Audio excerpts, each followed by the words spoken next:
महामारी का दौर चल रहा है और इसमें सबसे बड़ी जो चीज़ है वो सहायता। अलग अलग लोग अपने अपने तरीके से जनता की सुरक्षा करने में लगे हुए हैं। कोई प्रत्यक्ष रूप से सामने आकर के सुरक्षा में लगा हुआ है, सहयोग में लगा हुआ है, तो कोई अप्रत्यक्ष रूप से सहायता में लगा हुआ है। सहायता सब कर रहे हैं, जिनको जितना अपना अधिकार क्षेत्र है सभी लोग लगे हुए हैं इस महामारी के दौर में अपनी जनता की सुरक्षा किस तरह से की जाए। हमारे साथ इस वक्त संतोष मिश्रा जी मौजूद हैं, करहगर के नवनिर्वाचित जो विधायक हैं हमारे साथ मौजूद हैं, और मैं हूं सौरभ दुबे। आप देख रहे हैं न्यूज़ सुपर 7। जैसा कि पता चला कि आर्स मल्टी स्पेशलिटी जो नर्सिंग होम है वहाँ पर वेंटिलेटर की जो व्यवस्था कराई गई है वो करहगर के विधायक संतोष मिश्रा जी के द्वारा कराई गई है। नारायण मेडिकल कॉलेज के बाद यहाँ पर जो व्यवस्था हुई है रोहतास ज़िले में वेंटिलेटर, देखिए बहुत वेंटिलेटर की कमी है रोहतास ज़िले में। एनएमसीएच के बाद आर्स मल्टी स्पेशलिटी में ये व्यवस्था और संतोष मिश्रा जी करहगर के विधायक के द्वारा कराया गया। अब ऐसे में बहुत सारी सवाल सोशल मीडिया पर उठ करके सामने आ रहे थे, तो आइए हम लोग सीधे विधायक जी से ही बात कर लेते हैं और सवाल के जितने भी सवाल हैं उनका सभी का जवाब हम लोग सीधे इन्हीं से ले लेते हैं। तो सर, सबसे पहला जो सवाल उठ करके आ रहा है सामने कि बहुत लोग ये बात कर रहे हैं कि करहगर के विधायक होकर के और सासाराम में वेंटिलेटर की सेवा देना, इस पर आप क्या कहना चाहेंगे? देखिए, स्पष्ट रूप से जी करहगर और कोचस, जी जो करहगर विधानसभा क्षेत्र है मेरा जी, अगर बेसिकली देखा जाए तो ग्रामीण परिवेश का क्षेत्र है। बिल्कुल। कोचस नगर पंचायत होने के बाद भी इतना डेवलपमेंट तो नहीं हो पाया है वहाँ भी कि बहुत बड़े बड़े अस्पताल खुल गए हैं, चाहे उस तरह की स्वास्थ्य इंफ्रास्ट्रक्चर की व्यवस्था मेरे क्षेत्र में नहीं है। जी। मेरे क्षेत्र के लोग भी अगर स्वास्थ्य सेवा के लिए या स्वास्थ्य की जिस तरह की भी उनको ज़रूरत पड़ती है, डॉक्टर से दिखाना हो, कोई और राय सलाह लेना हो, डायग्नोसिस कराना है, किसी चीज़ का ब्लड का टेस्ट हो या कोई अन्य अल्ट्रासाउंड हो या किसी तरह की व्यवस्था हो, उसके लिए लोग सासाराम की तरफ ही पहले मुख करते हैं, अपना आते हैं सासाराम। यहाँ से फिर जो रेफरेंस होता है फिर उसके बाद बनारस या पटना जहाँ बाहर जाना होता है जाते हैं। अब परेशानी ये है कि जब मेरे यहाँ वैसी स्वास्थ्य सेवाएं नहीं उपलब्ध हैं तो मेरे लिए सबसे आसान काम कि 30-35 किलोमीटर कोचस से अगर देखा जाए तो मोटा मोटी 32-33 किलोमीटर का डिस्टेंस है। मेरी पूरी मतलब ये जान लीजिए मेरा पूरा प्रयास है जी। कि मेरे यहाँ मेरे क्षेत्र में 2 कम्युनिटी हेल्थ सेंटर हैं, सामुदायिक स्वास्थ्य केंद्र हैं, कोचस और करहगर। करहगर में अच्छा खासा स्पेस भी है और उसको विकसित करने के लिए मेरे द्वारा पूरा प्रयास किया जा रहा है। उसको कोविड केयर सेंटर घोषित करवाना या डेडिकेटेड कोविड केयर सेंटर बनाना, इस महामारी से संबंधित जहाँ तक किया जाए। कोचस का जो मेरा सामुदायिक स्वास्थ्य केंद्र है कुछ मामलों में अच्छा खासा फंक्शन भी कर रहा है, जैसे कि ऑक्सीजन वहाँ रोज़ करीब करीब मोटा मोटी मेरे प्रयास से वहाँ 8 सिलेंडर जाते हैं ऑक्सीजन के रोज़ प्रतिदिन। यहाँ से जिला सदर अस्पताल से उन लोगों को उतना पहले कम का कोटा था, उसके बाद मेरे रिक्वेस्ट करने पे यहाँ कलेक्टर साहब जो आपके जिला पदाधिकारी महोदय हैं उन्होंने 5 और बढ़ाया। 2 या 3 पहले सिलेंडर मिलते थे तो 5 और बढ़ा 8 सिलेंडर करीब करीब आज। और कल भी मेरी बात हुई थी, परसों भी बात हुई थी स्वास्थ्य विभाग के लोगों से, सीएस से, सिविल सर्जन से, तो उसको हम लोग जिस तरह का वहाँ हम लोग माहौल देख रहे हैं, लोग आ रहे हैं कम्युनिटी हेल्थ सेंटर पे, तो उसके अनुसार हम लोग और भी कोटा बढ़ाने की कोशिश में लगे हुए हैं। करहगर को हम लोग 12 सिलेंडर आवंटित पहले से था, करहगर सामुदायिक स्वास्थ्य केंद्र को, परंतु करहगर में जो डॉक्टरों की कमी के कारण, एएनएम, जीएनएम, इन लोगों की कमी के कारण, जो इंफ्रास्ट्रक्चर है उसके कुछ कमी के कारण ये सिलेंडर ऑपरेट नहीं कर पा रहे थे। 30 बेड का अस्पताल है, कोविड केयर सेंटर बनवाने के बावजूद भी, पिछले साल ही कोविड केयर सेंटर घोषित हो गया था करहगर स्वास्थ्य सामुदायिक स्वास्थ्य केंद्र, परंतु उसके बावजूद भी वहाँ ये व्यवस्था हम लोग कम से कम ऑक्सीजन वाली बेड के साथ ऑक्सीजन वाली व्यवस्था भी नहीं दे पा रहे थे। तो इसमें सर रोड़ा क्या आ रहा है, मतलब क्या चीज़ें नहीं, रोड़ा क्या है, देखिए मैंने जैसा कहा कि स्वास्थ्य सेवाओं की कमी है पूरे बिहार में। ये स्वास्थ्य का जो हेल्थ का इंफ्रास्ट्रक्चर है उसके मामले में विगत कितने साल भी, जितने साल से लोग सत्ता में हों, चाहे जो जिन पार्टियों की सरकार रही हो, और ख़ास तौर से इन 15 सालों में भी अगर देखा जाए तो इस पर कहीं ध्यान नहीं दिया गया। जिला अस्पताल आप बना देते हैं, ठीक है, आप वेंटिलेटर जिला को दे दिए, वेंटिलेटर चलाने वाला नहीं है। लोगों को जानना चाहिए कि वेंटिलेटर एक ऐसा मशीन है, वेंटिलेटर का मतलब कि आप मरण शैया पर हैं और वहाँ आपको वो सपोर्ट दे रहा है, लाइफ सपोर्ट सिस्टम है वेंटिलेटर। उसको चलाने के लिए एक एनेस्थेसिस्ट की ज़रूरत पड़ती है, एक डॉक्टर ऐसा स्पेशलिस्ट चाहिए जो कि एनेस्थीसिया का स्पेशलिस्ट डॉक्टर जो होता है, एनेस्थेसिस्ट जिसको कहते हैं, वो डॉक्टर हमें चाहिए। जिला में 7-7 वेंटिलेटर पड़ा हुआ था। तो मैंने प्रधान सचिव से बात की, मैंने माननीय मंत्री मंगल पांडे जी से भी बात की, स्वास्थ्य मंत्री से, कि भाई उस वेंटिलेटर का यूज़ होना चाहिए। और सासाराम शहर में चूँकि मेरे क्षेत्र के भी सारे लोग, मैक्सिमम लोग अपना इलाज कराने हेतु पहले सासाराम ही आते हैं, तो सासाराम क्षेत्र में कोई एक ऐसा अस्पताल हो जो कि वेंटिलेटर युक्त हो।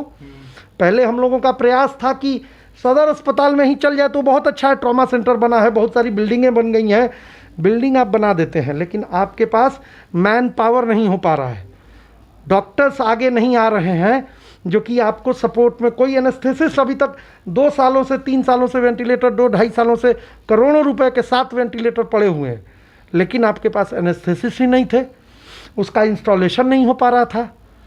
तो मैंने देखा कि एक आर्श मल्टीस्पेशल, मैंने कई डॉक्टरों से बात किया यहाँ, बहुत सारे जो अच्छे डॉक्टर्स हैं सबसे मैंने बात की।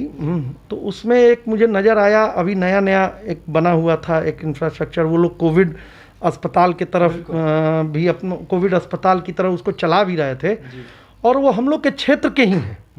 जिस व्यक्ति का वो अस्पताल है वो हमारे ही क्षेत्र से बिलोंग करते हैं।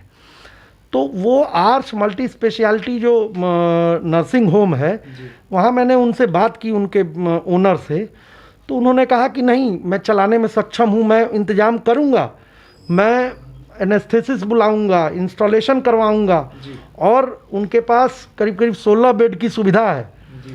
और मैंने उनसे ये वादा लिया कि ज़्यादा से ज़्यादा, अब कोई भाई मरीज तो मरीज है चाहे कहीं का हो, लेकिन मैंने उनसे ये एक तरह से एक मेरा उनके साथ ये करार भी है कि मेरे ही क्षेत्र के लोगों का ज़्यादा से ज़्यादा इलाज होना हो, मतलब मेरे क्षेत्र के आए तो उनको भाई अछूते ना रह जाएं। मेरा ये नहीं है, जिला से जहाँ से भी आए लोग, वहाँ इलाज की सुविधा है, निश्चित तौर पे उनको दिया जाए, लेकिन अपने क्षेत्र को प्राथमिकता देते हुए ये मेरे ध्यान में था, और तब मैंने उसको चुना और वहाँ उनको वेंटिलेटर अलॉटमेंट कराया। उन 7 वेंटिलेटर में भी चूँकि उसमें मैन पावर की ज़रूरत है, उसमें एक्सपीरियंस लोगों की ज़रूरत है, अभी भी सदर अस्पताल से 2 वेंटिलेटर उनको मिला है, 2 वेंटिलेटर और इनको मिलने की आशा है इनका परफॉर्मेंस देख के। और बाकी जो 3 वेंटिलेटर हैं वो जेम्स हॉस्पिटल को जिला प्रशासन और स्वास्थ्य विभाग द्वारा ट्रांसफ़र किया गया, वहाँ भी 20 बेड का। तो ये एक डिस्ट्रीब्यूशन ठीक था कि भाई एक ही जगह सारे वेंटिलेटर न चले जाएं। जिले में मान लीजिए एक अनुमंडल है सासाराम, एक डेहरी अनुमंडल है, वहाँ भी जेम्स अस्पताल के लोग आगे आए और उन्होंने भी 20 बेड की व्यवस्था है उनके पास। तो 20 बेड की व्यवस्था है विथ ऑक्सीजन एंड और जितने और पैरामीटर्स होते हैं। तो एक लाइफ सपोर्ट सिस्टम की ज़रूरत थी उनको, तो उनको दिया गया। यहाँ इनको आर्श मल्टी स्पेशलिटी का कोटा भी हम लोगों ने बढ़वा के 20 सिलेंडर करवाया।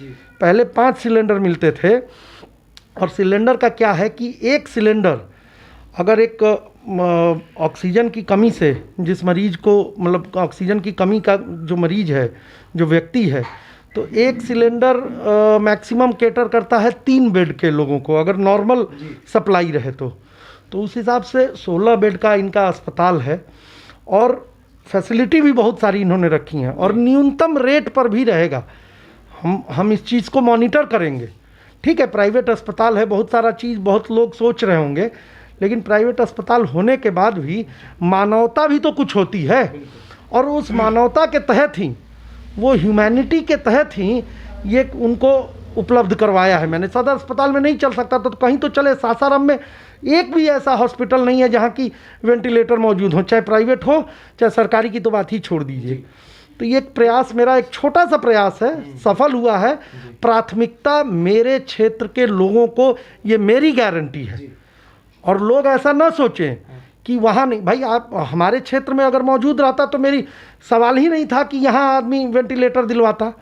इसके लिए प्रतिबद्धता मेरी हमेशा के लिए अपने क्षेत्र के लोगों के, उनका उत्तरदायी हूँ मैं। जिस तरह का वो सवाल मुझसे करते हैं उसका जवाब मुझे देना ही देना है। और उन लोगों की कृपा से, करहगर विधानसभा क्षेत्र के लोगों की कृपा से मैं उनका प्रतिनिधि हूँ। तो पहले तो किसी हालत में मैं वैसा व्यक्ति नहीं हूँ कि कृतज्ञ नहीं हूँ, मैं कृतज्ञ नहीं हूँ, कृतज्ञ हूँ उन लोगों का। तो कृतज्ञता वाली तो बात ही नहीं आएगी। एक सवाल सर यहाँ पे और है कि न जाने किस कारणवश जब आप इस महामारी के बीच, जनता के बीच नहीं पहुंच पा रहे थे, बहुत सारी आलोचनाएं चल रही थी सोशल मीडिया पर, तो इसको लेकर के आप क्या कहेंगे? क्योंकि सफाई तो देना होगा, जनता आपको सुन रही है, अब इस पे क्या कहेंगे? लेकिन अप्रत्यक्ष रूप में आप बहुत सारे, जैसा कि आप बता रहे हैं, आप जनता के साथ जुड़े रहे, लेकिन फिर भी बहुत सारी आलोचनाएँ सोशल मीडिया पर आप भी देख ही रहे होंगे। जी, एक बात अब मैं बता देना चाहता हूँ जी, हर बात का जवाब जी, समय, मतलब ऐसा नहीं होना चाहिए कि अरे मेरा दुख है अगर कुछ तो उसको प्रदर्शित करने का उसका कोई तुक नहीं है। जी, मैं प्रतिनिधि हूँ, हाँ, और मैं खुद ही अपना दुख बयान करने लगूँ तो लोग अपनी बात मुझसे किस तरह से कहेंगे? ठीक है, मुझे कुछ परेशानी थी, अभी चल भी रही है, या मेरी तबीयत खराब, उसके लिए हम लोगों ने एक पोस्ट भी किया था सोशल मीडिया पे। लेकिन सब चीज़ अगर जाहिर ही करके चला जाए, जब मैं फ़ोन पे उपलब्ध हूँ और सेवा के लिए उपलब्ध हूँ, लोग मुझसे, मतलब ऐसा नहीं है, प्रतिदिन मुझसे बहुत सारे लोग फ़ोन करते हैं, और इसको पता किया जाए कि मैं स्वयं फ़ोन उठाता हूँ कि नहीं लोगों का। कोई एक व्यक्ति ऐसा नहीं कह सकता है कि स्वयं मैंने फ़ोन या मेरे किसी स्टाफ ने उठाया, ऐसा कोई नहीं कह सकता है। मैं लोगों का स्वयं फ़ोन लेता हूँ, रोड का विषय हो, पानी का विषय हो, बिजली का विषय हो, लोगों से पूछिए कि उसमें मैंने कार्रवाई की है कि नहीं। जी, और लोगों को तो छोड़िए, अधिकारियों से पूछिए, कोई भी ऐसा अधिकारी नहीं है मेरे विधानसभा क्षेत्र से संबंधित कोई भी ऐसा कार्य नहीं है कि जिसके लिए अधिकारियों को मैं सवाल जवाब नहीं करता हूँ, उनसे वो कार्य करवा के ही दम लेता हूँ। अभी भी जब मेरी तबीयत बहुत ही ख़राब थी, तब भी मैं 2-3 घंटे प्रयास करता था कि लोगों के टच में रहूं, और अब तो दिन भर यही काम ही करता हूं। मैं ये नहीं कर रहा हूं, भगवान तो नहीं हूं मैं, लेकिन जितने लोगों को सिलेंडर जिन लोगों ने मांगा उसके लिए इंतज़ाम करवाया मैंने। यहाँ ट्रॉमा सेंटर में, सदर अस्पताल में अच्छी सुविधा मिल पाए उसके लिए प्रयास किया मैंने। लोगों को जिनको पटना में इलाज की ज़रूरत थी, NMCH पटना में बहुत लोगों को भर्ती करवाया मैंने।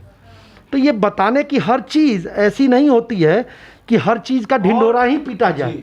और समय है महामारी का, लोग पेंडेमिक में हैं, लोग खुद परेशान हैं, और मैं अपनी ही बात मैं हर जगह फैलाता रहूं, ये कोई ज़रूरी नहीं है। और ये कोई ज़रूरी नहीं है कि इस समय आपके बीच में रह के उपस्थित, तो और भी तो लोग हैं मेरे जो कि आपके लिए कार्य करने के लिए मैं जिसको निर्देश दूंगा, और आपका जैसा निर्देश आएगा, लोग का जो निर्देश आएगा, जो जनता है, जो कष्ट में है लोग, अगर निर्देश आएगा तो उसको पूरा करने के लिए मैं काफ़ी हूँ। इसके लिए मैं बैठे बैठे भी किसी कार्य को करने के लिए काफ़ी हूँ। तो एक सवाल चलते चलते अंतिम मेरा यही होगा कि अभी और क्या क्या प्लानिंग है आपकी करहगर विधानसभा के लोगों को लेकर के? क्योंकि आपने बहुत सारी जो ढांचा बताया है कि ये हमारी प्लानिंग है। आगे स्वास्थ्य व्यवस्था, चूँकि इस समय सबसे जो ज़रूरी चीज़ है वो स्वास्थ्य है, तो इसको लेकर के आपकी क्या क्या प्लानिंग है और किस तरह से आप सेवा देने जा रहे हैं अपने करहगर विधानसभा के जनता की? देखिए, अब जो बात है, जैसा मैंने बताया कि हम लोग उपलब्ध हैं बाकी सब चीज़ों के लिए। जहाँ भी स्वास्थ्य सेवा में कोई बीमार है, कोई किसी इस पैंडेमिक, इस महामारी से जो लोग सफ़र कर रहे हैं, उस कारण के लिए कहाँ सिलेंडर लेना है या क्या, मतलब जो भी चीज़ हो सकता है, मैं ये नहीं कर रहा हूँ कि 100% किसी की मदद की जा सकती है, लेकिन मैं अपने प्रयास से चूकूँगा नहीं। अब रह गई कि क्या है, किस प्रकार से हम अपने यहाँ अपने क्षेत्र में कम से कम इस व्यवस्था को, इस महामारी के समय जो डिस्कशन चल रहा है, इस व्यवस्था को, स्वास्थ्य की व्यवस्था को किस तरह से, स्वास्थ्य जो सेवा है उसको किस तरह से हम सुधार सकें। अब रह गया है विधायक निधि का आप जानते हैं कि अभी क्या हुआ, 3 करोड़ रुपया विधायक निधि का होता है जी। अब 3 करोड़ में से सरकार ने, बिहार सरकार के निर्णय द्वारा, मंत्रिमंडल के निर्णय द्वारा, माननीय मुख्यमंत्री जी के निर्णय द्वारा ये निर्णय किया गया कि बिहार के जितने भी विधान पार्षद और विधान सभा के सदस्य हैं उनका 2 करोड़ रुपया जी। वो लेकर, वो जो ऐच्छिक निधि हमारी होती है उसको सरकार ने अपने हाथ में लेकर और स्वास्थ्य विभाग के अंतर्गत एक कोरोना उन्मूलन कोष का गठन किया गया है, उसको ये दे दिया गया। तो ऐसा करीब करीब 631 करोड़ रुपया सरकार ने इससे जुटाया है।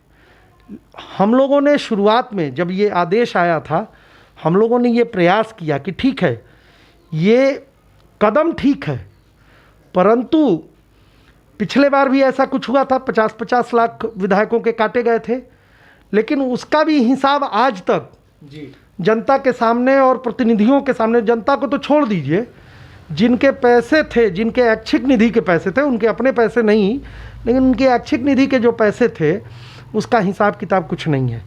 इसका there is no audit facility for this kind of मतलब आपका जो पैसा आपका लिया जा रहा है। अब वो हिसाब से वो 3 करोड़ आते तो आप अपने क्षेत्र में खर्च करते, ठीक है। ये एक बहुत ही बड़ी विषम परिस्थिति से हमारा राज्य और देश गुजर रहा है।